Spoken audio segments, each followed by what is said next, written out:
America ने Israel को $7 billion से ज्यादा की कीमत के नए हथियार देने का ऐलान किया है। प्रेसिडेंट ट्रंप ने इजराइल को 3000 हेलफायर मिसाइलें जल्द से जल्द भेजने का आदेश दिया है। यह हथियार ट्रंप के गाजा पर कब्जा करने के प्लान में इस्तेमाल हो सकते हैं। उधर अमेरिका के गाजा प्लान पर कई देशों ने युद्ध की धमकी दी है। तुर्की के राष्ट्रपति सीरिया के राष्ट्रपति अहमद अल शरा के साथ खाड़ी में नया वॉर प्लान बना चुके हैं। वहीं प्रधानमंत्री नेतन्याहू ने 23 लाख लोगों को गाजा से निकालने का रूट दुनिया को दिखाया है। ट्रंप के फैसले शॉकिंग होते हैं, दुश्मनों से 100 कदम आगे के होते हैं। जब सब कुछ सही लगने लगता है तब सुपर पावर असली रंग में आता है। खाड़ी के शांत पड़े खंडहर और बियाबान को बारूद से पाटने का नया दौर शुरू हो चुका है। इस बार इजराइल के कितने भी दुश्मन सामने हों, फर्क नहीं पड़ेगा। राष्ट्रपति ने साफ कर दिया है कि गाजा के पुनर्निर्माण के लिए लोगों को बाहर निकालने की जरूरत है, क्योंकि गाजा विध्वंस की जमीन है। ये किसी भी इंसान के रहने लायक नहीं है। सुपर पावर अमेरिका इजराइल को अब तक का सबसे बड़े विनाशकारी हथियारों की सप्लाई करने जा रहा है।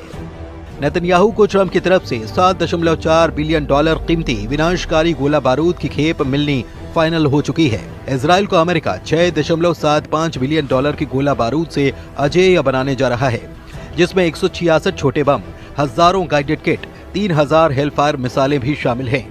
बताया गया है कि इजराइल को मिसाइलों की डिलीवरी जल्द से जल्द मिलेगी। गाजा युद्ध, लेबनान युद्ध, यमन फ्रंट और सीरिया में जब थोड़ी सी शांति आई है, तब अमेरिका इजराइल को इतने हथियारों से लैस क्यों करने जा रहा है? क्या ट्रंप के दिमाग में इजराइल के लिए कुछ विस्फोटक रणनीति तैयार है? आखिर इजराइल अब भी हमास के सफाई की जिद पर क्यों अड़ा है?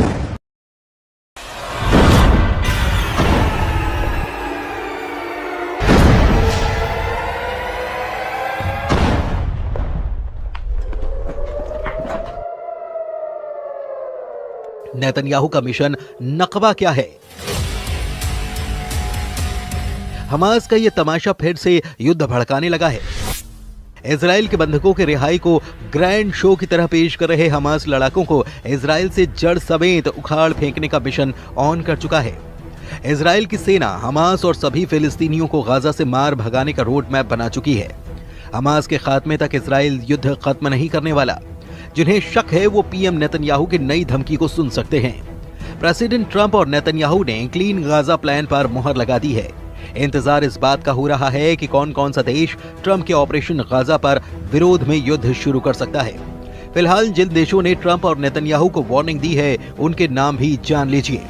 इजराइल को युद्ध में बराबर की टक्कर देने की ताकत रखने वाले तुर्की के राष्ट्रपति एर्दोआन ट्रंप के गाजा प्लान के सबसे बड़े विरोधी बन रहे हैं। एर्दोआन की तरह अमेरिका का दोस्त माना जाने वाला सऊदी अरब भी गाजा को खाली न करने के पक्ष में हुंकार भर चुका है। ट्रंप के गाजा प्लान पर जॉर्डन ने नाराजगी जताते हुए इस प्रस्ताव को सिरे से खारिज कर दिया है। मिस्र के राष्ट्रपति अब्दुल फतेह अल सीसी ने कहा कि ट्रंप की योजना अंतर्राष्ट्रीय कानून का एक गंभीर उल्लंघन है। वेस्ट बैंक की सत्ता पर काबिज फिलिस्तीनी अथॉरिटी के नेता महमूद अब्बास ने भी गाजा के लोगों को विस्थापित करने की किसी भी परियोजना की निंदा की है।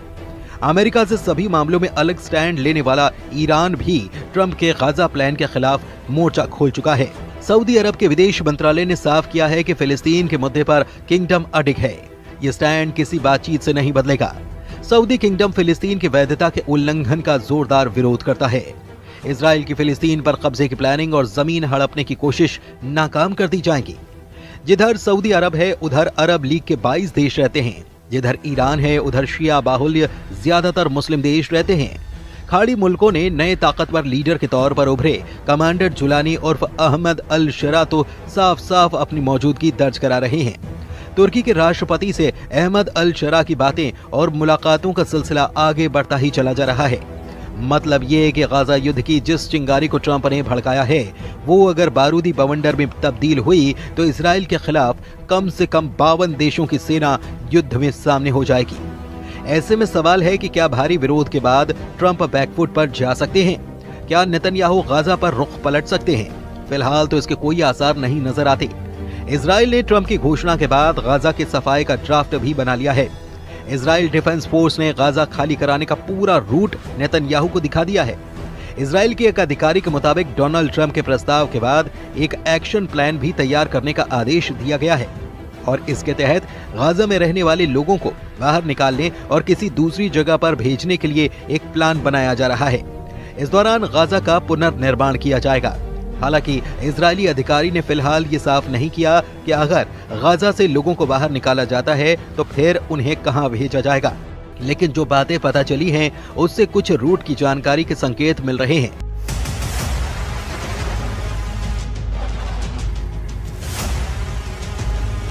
गाजा पट्टी और इजराइल के बीच 5 जमीनी क्रॉसिंग हैं।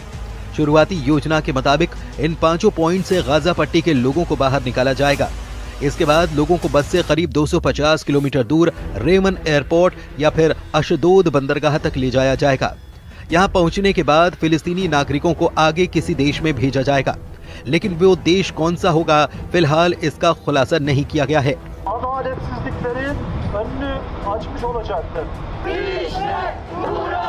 प्रेसिडेंट ट्रंप ने जिन देशों के नाम बताए थे उन्होंने इस पूरे प्लान को गाजा के लिए खौफनाक बता दिया है, यानी कि मिस्र और जॉर्डन गाजा के एक भी आदमी को अपनी जगह नहीं देने वाले।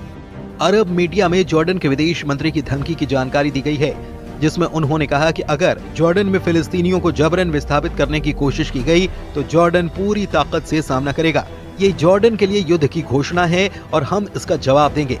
मतलब जॉर्डन इजराइल से जंग के लिए तैयार है। उधर तुर्की में ट्रंप के गाजा प्लान पर युद्ध का माहौल बनाया जा रहा है। वहीं इस्तांबुल से आई इन तस्वीरों ने नेतन्याहू की टेंशन बढ़ा दी है, जहां बर्फबारी के बीच अमेरिका के दूतावास के बाहर ट्रंप का जमकर विरोध किया गया। एर्दोआन के कट्टर समर्थकों के हुजूम ने पुलिस बैरिकेड्स के सामने खड़े होकर फिलिस्तीनियों के समर्थन में नारेबाजी की। प्रदर्शनकारियों ने ट्रंप और नेतन्याहू के पोस्टर के साथ गाजा पट्टी के हक में आवाज बुलंद की। इससे पहले एर्दोआन और अहमद अल शरा की मीटिंग में भी ट्रंप के गाजा प्लान को लेकर चर्चा हो चुकी है।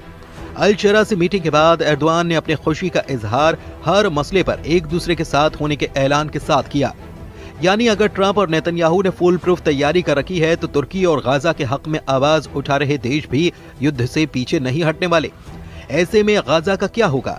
23 लाख लोगों का क्या होगा? क्या गाजा फिर से 1948 का नकबा झेलने जा रहा है? फिलहाल गाजा का हर आदमी अपने घर से बाहर है, अपने ही इलाके में शरणार्थी है। गाजा की 23 लाख की आबादी में से 90% लोग विस्थापित हैं। कौन किस हाल में रह रहा है ये तस्वीरें बखूबी बयां कर रही हैं। खान यूनिस के इलाके में हजारों लोग अस्थायी टेंट में रहने के लिए मजबूर हैं। तेज हवाएं और बारिश इन तंबुओं को उखाड़ती हैं, नुकसान पहुंचाती हैं, लेकिन लोग फिर जैसे तैसे मरम्मत करके उन्हीं में रहने के लिए मजबूर हैं। कई बार लोग रात भर नहीं सो पाते। युद्ध विराम के बाद भी बमबारी यहाँ बंद नहीं हुई। भूखमरी और मौसम की मार ने गाजा को मृत्यु लोक में तब्दील कर दिया है। फिर भी लोग अपनी जमीन से बेदखल होने के लिए तैयार नहीं हैं। 77 बरस पहले जैसी तबाही गाजा ने झेली, सब कुछ वैसा ही फिर से होने का खौफ यहाँ पर पसरा हुआ है। अमेरिका का गाजा में बढ़ता दखल कई खाड़ी मुल्कों की तबाही का सबब भी बन सकता है। इजराइल के लिए हर लिहाज से अब माहौल मन मुताबिक है। ट्रंप से व्हाइट हाउस में मीटिंग के बाद नेतन्याहू पूरी तरह कॉन्फिडेंस में लौट आए हैं। अमेरिका से लौटने के बाद नेतन्याहू ट्रंप के प्लान पर जल्द से जल्द अमल करना चाहते हैं। अब जब उन्हें 10 साल तक युद्ध लड़ने के हथियार मिल रहे हैं तो नेतन्याहू किसी के आगे आखिर झुके भी क्यों? लेकिन तुर्की इस पूरे समीकरण को बिगाड़ने का मादा रखता है। एर्दोआन आर्मी के पास दुनिया के सबसे घातक फाइटर ड्रोन हैं, रूस से मिले एयर डिफेंस सिस्टम हैं और तो और अमेरिका के दिए 100 एटम बम भी तुर्की के पास हैं। तुर्की के पास खाड़ी मुल्कों का नया जंगबाज कमांडर जुलानी भी है। तुर्की ने इजराइल के खिलाफ युद्ध शुरू किया तो फिर अमेरिका को भी खाड़ी में सेना उतारनी पड़ जाएगी और फिर ऐसा बारूदी घमासान होगा जिसका खात्मा परमाणु धमाके के बाद ही मुमकिन हो सकता है।